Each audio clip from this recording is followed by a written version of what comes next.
when a judge talks to you like that, sit the fuck down.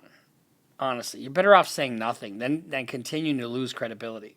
Selecting a jury or the pool of jurors is random. It's not like oh, I'm gonna go get on that Trump jury and I'm Antifa and I'm just gonna sneak into the court. That doesn't happen. Bruce Rivers, he's the criminal lawyer. Who is he? Bruce Rivers, he's the criminal lawyer. And who is he? Bruce Rivers, he's the criminal lawyer. And what he do? And he's gonna react to all the self-snitching.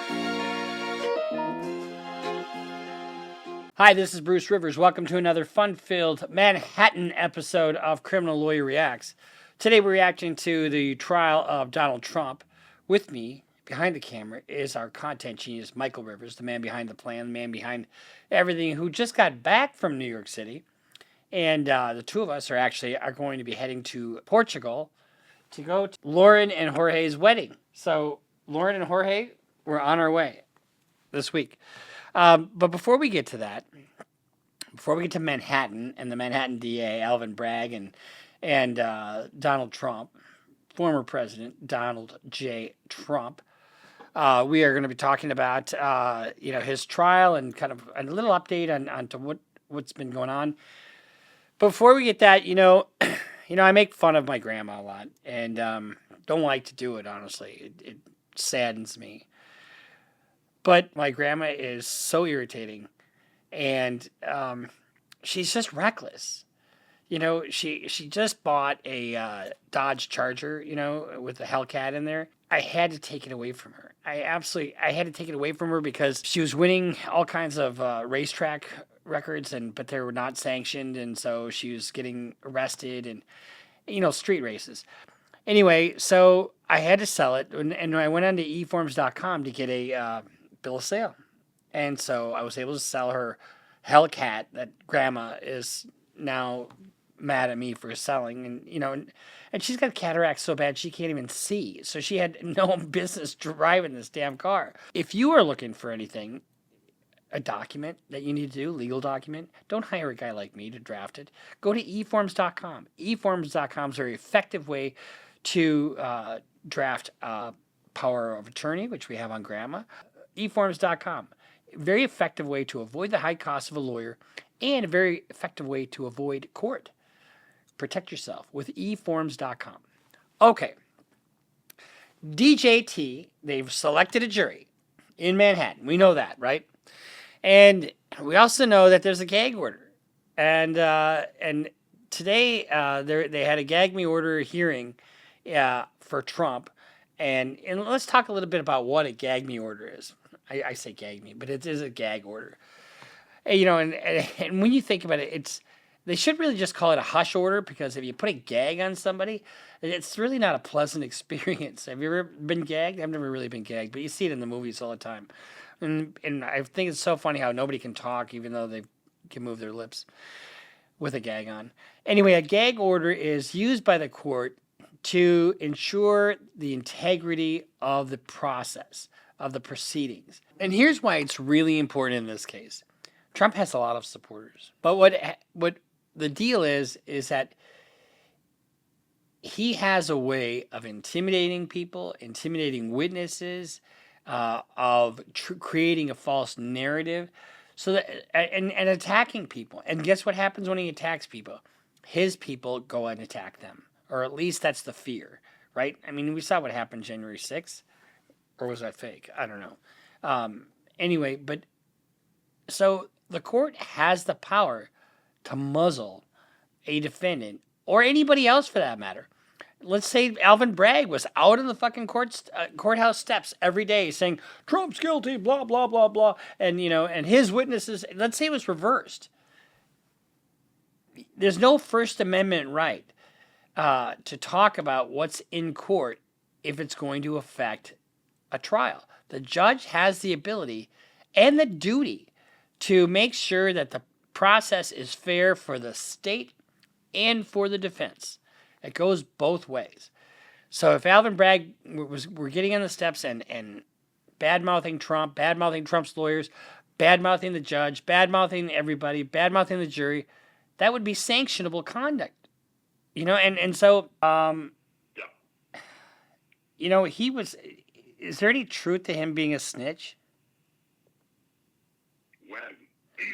I don't know. He's telling me he was cooperative and he's done all this. Oh yeah, way back when. I mean,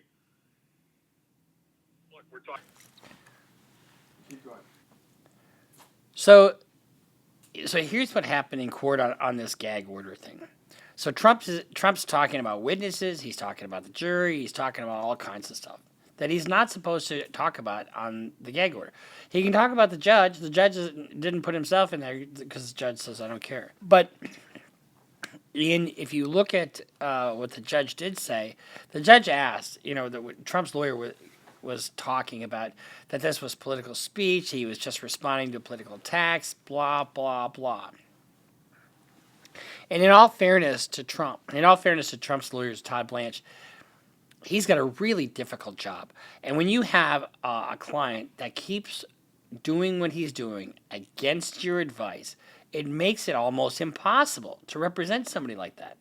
I wouldn't give you two plugged nickels to represent Trump, although it would be fun. I would actually like it. As a criminal defense lawyer, it would be fascinating. But at some point, you get sick of taking somebody's shit. And sometimes you get that. Sometimes you get a client who is just so ridiculous. I want you to do this.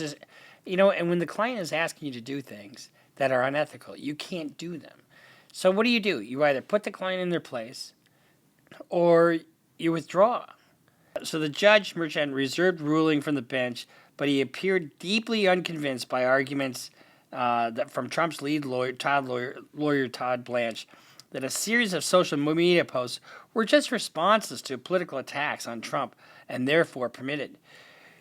In other words, he was talking about Michael Cohen and he was talking about the jury and other things. And so this is what you don't want from a court. Mr. Blanche, you're losing all credibility.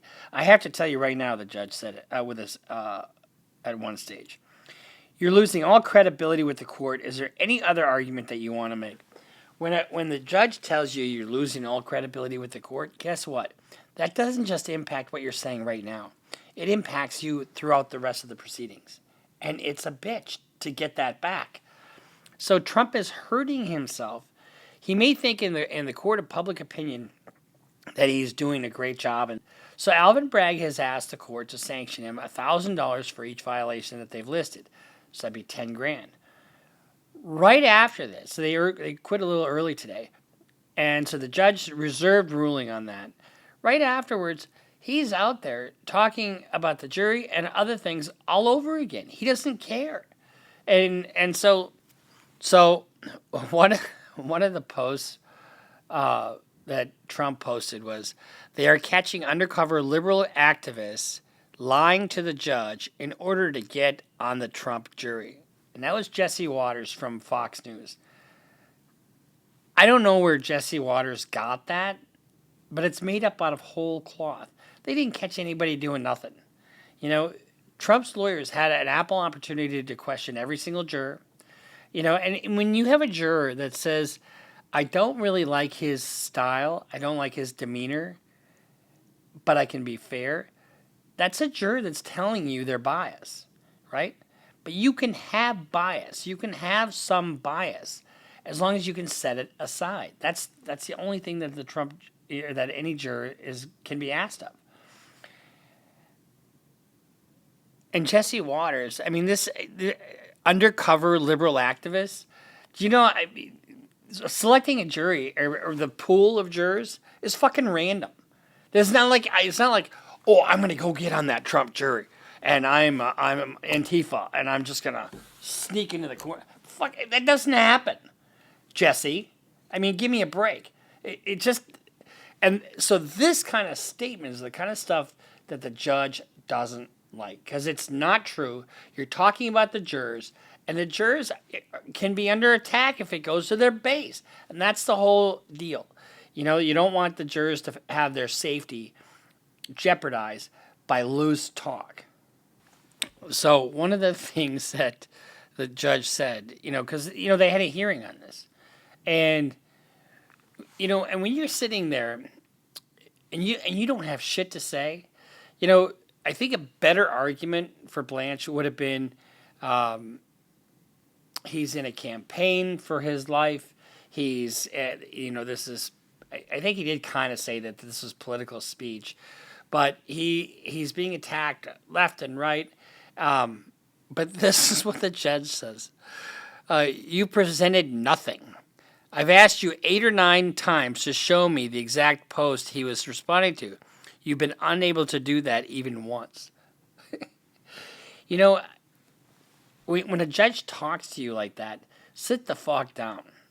Honestly, you're better off saying nothing than continuing to lose credibility. Remember I told you that the judge made a comment about him losing all credibility. Well, the reason he said that is because one of the things that Blanche said is that, we're trying very hard to comply with the order, and Trump himself is being very careful. No, he's not. Have you ever, does the word careful and Trump go together in any sentence, no matter what? Or maybe he was careful not to let Stormy Daniels' secret out of the bag. I guess maybe that was careful. But when it comes to just bloviating, it is what it is. But, okay. So, that notwithstanding, yesterday and today, David Pecker testified. David Pecker. David was Donald Trump's Pecker. And who is David Pecker? David Pecker was a CEO for American Media Incorporated, AMI, or actually the National Enquirer. And he had final say of what went in the paper. He had the ear of Donald Trump. And if you look at all the posts, the covers, they were all favorable Trump. And then they would post stuff about Hillary Clinton that was, she's dying in 3 days and all this other shit. It's a National Enquirer, who the fuck reads that anyway? A lot of people, evidently. But, it sits there, right, as you check out, in the supermarket. And, no, in all honesty, who takes it seriously? JFK, the whole JFK thing, David Pecker today testified that they made that story up about JFK being assassinated by Ted Cruz's dad. Really? You made that up? Oh, who was it then? Was it Harvey Oswald, Lee Harvey Oswald. So, and here's, now, David Pecker was given immunity for his testimony. And in other words, so they said they were going to, remember Michael Cohen got arrested, he got charged, and he got convicted, and he did prison time. Well, for David Pecker, they said, okay, you're in the same boat as Cohen, but we're going to give you a pass as long as you're truthful with us. And keep in mind, when everybody talks about a witness and their bias, you can have like jailhouse snitches, like somebody who's your cellie, and all of a sudden he shows up on the witness stand. Oh yeah, he told me this, and this. That's somebody who might have a bias because they're trying to get less prison time for their testimony. Well, that's the case basically for David Pecker. They agreed to not prosecute him in exchange for his testimony. But guess what? Does that agreement stand if he lies? No way. No, it doesn't. In fact, if he lies, not only will he get prosecuted for the things that they said they wouldn't prosecute him for, he gets charged with perjury, like Alan Weisselberg, twice. And so, in this case, you've got David Pecker, who's their lead witness, the starting out, and they're talking about 3 separate hush money payments. One to Karen McDougal, who said she had an affair with Donald Trump. And then they were also going to do like some fitness BS for her in the magazine. And then you have Stormy Daniels. And both of these all 3 of these are catch and kill. I'm going to tell you what that means in a second. And then you have the doorman at his building who said that Trump was having an affair with the housekeeper and had a love child, which turned out to be not true. But they paid him. I think they paid him like $30,000 or something like that. And then they paid Karen McDougal $150,000. They paid